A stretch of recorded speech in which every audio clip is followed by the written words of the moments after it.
नमस्कार दोस्तों। Egg quality कैसी है हमारी? मैम, हम एग क्वालिटी को कैसे चेक कर सकते हैं? अगर हमारी एग क्वालिटी अच्छी नहीं है तो क्या हम नेचुरली कंसीव कर सकते हैं, या हमारी एग क्वालिटी बहुत ख़राब बताई गई है और हमें बोला गया है कि डोनर आईवीएफ ही करना है? क्या इन सब चीज़ों के समाधान और इससे रिलेटेड सारे क्वेश्चंस के आंसर आज इस वीडियो में आपको जरूर देखने को मिलेंगे, तो इस वीडियो को एंड तक जरूर देखें। सो बेसिकली कुछ टेस्ट ऐसे हैं, कुछ इन्वेस्टिगेशन ऐसी हैं जिसके ज़रिए आप अपनी एग की क्वालिटी को जज कर सकते हैं। सो ये इन्वेस्टिगेशंस हैं FSH यानी follicle stimulating hormone and E2 level यानी कि ईस्ट्रोडियोल लेवल्स और AMH। सो आज हम इसी के बारे में बात करेंगे। सबसे पहले बात करते हैं E2 लेवल्स की।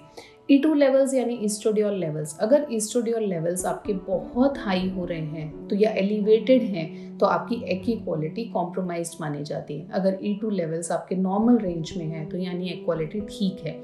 इसी तरीके से आपका अगर FSH लेवल बहुत हाई है, क्योंकि FSH यानी फॉलिकुलर स्टिमुलेटिंग हार्मोन, तो अगर आपके फॉलिकल्स बहुत अच्छे नहीं ग्रो करते हैं तो ये FSH लेवल काफ़ी हाई जाता है। तो FSH लेवल अगर आपका हायर साइड पे है तो आपकी एग की क्वालिटी अच्छी नहीं कंसिडर की जाती है, और अगर आपका FSH लेवल नॉर्मल रेंज में रहता है तो वो अच्छा माना जाता है। इसी के साथ साथ कुछ और फैक्टर्स हैं जो आपकी एग क्वालिटी को इम्पैक्ट करते हैं, जैसे कि आपकी कुछ डिजीजेस, लाइक अगर आपकी PCOD की प्रॉब्लम है तो PCOD में फॉलिकल्स ओवुलेट नहीं करते हैं, फॉलिकल्स के अंदर oocyte डेवलप नहीं करते हैं, एनओवुलेटरी साइकिल रहती है, तो that also goes to poor egg quality, क्योंकि मल्टीपल स्टिमुलेशन लेने की वजह से वो एग क्वालिटी डिटोरिएट होती रहती है। और नॉर्मली भी जब लंबा टाइम आपकी ओवरीज नॉन फंक्शनल जोन में रहती हैं तो भी आपकी एग क्वालिटी कॉम्प्रोमाइज होती है। Second, endometriosis. एंडोमेट्रियोसिस की समस्या ऐसी है जो ना केवल आपके यूट्राइन लाइनिंग और यूट्रस के आसपास कॉम्प्लिकेशंस क्रिएट करती है, वहाँ एडहेशंस क्रिएट करती है, बल्कि आपके oocytes में, आपके फॉलिकल्स के अंदर भी सेप्टेशंस जनरेट करती है। मिनिमल सेप्टेशंस दिखती हैं, वहाँ पर ईकोज दिखते हैं, और जिसकी वजह से आपकी एग क्वालिटी डिटोरिएटेड होती है, ऐसा माना जाता है। तो एंडोमेट्रियोसिस की बीमारी एग क्वालिटी को काफ़ी कॉम्प्रोमाइज़ कर सकती है।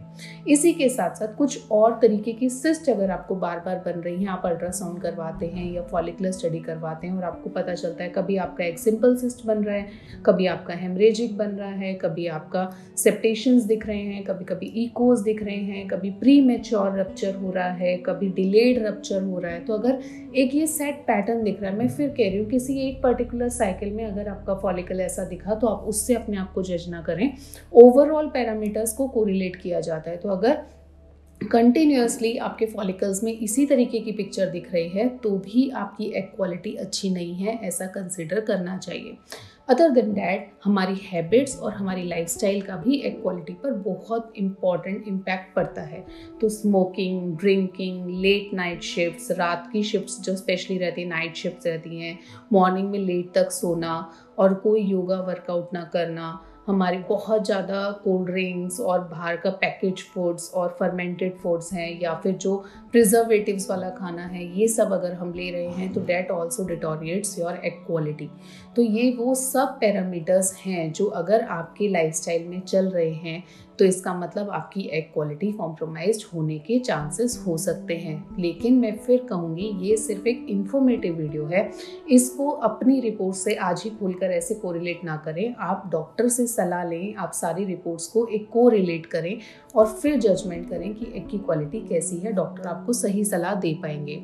नेक्स्ट पॉइंट आता है FSH और E2 अगर आप कराना चाहते हैं तो आप कब कराएं। जो भी हम इन्वेस्टिगेशंस AMH है, FSH है, LH है, ये अगर हम कराते हैं तो ये आपकी पीरियड्स के सेकेंड, थर्ड या फोर्थ डे पर कराएं तो ज़्यादा अच्छे रिजल्ट्स मिलते हैं, क्योंकि उस समय पे कोई डोमिनेंट फॉलिकल नहीं रहता है और ओवरीज से एक जो बेस लाइन फॉलिकल्स हैं उससे हम हार्मोनल इवेल्युएशन ज़्यादा बेहतर तरीके से कर सकते हैं। तो हर एक रेंज जो है वो फॉलिकुलर फेज़ में अलग नंबर से वेरी होती है, देन ल्यूटियल फेज़ में अलग नंबर से वेरी होती है। तो आप डॉक्टर से कनेक्ट करके और पीरियड के सेकेंड, थर्ड डे करा रहे हैं तो उस समय पर कितना होना चाहिए उसके हिसाब से कोरिलेट करें। मोस्ट इम्पॉर्टेंट AMH, जिसके बारे में सब बात करते हैं। AMH ऐसा बोला जाता है कि वो हमारा एग रिजर्व बताता है।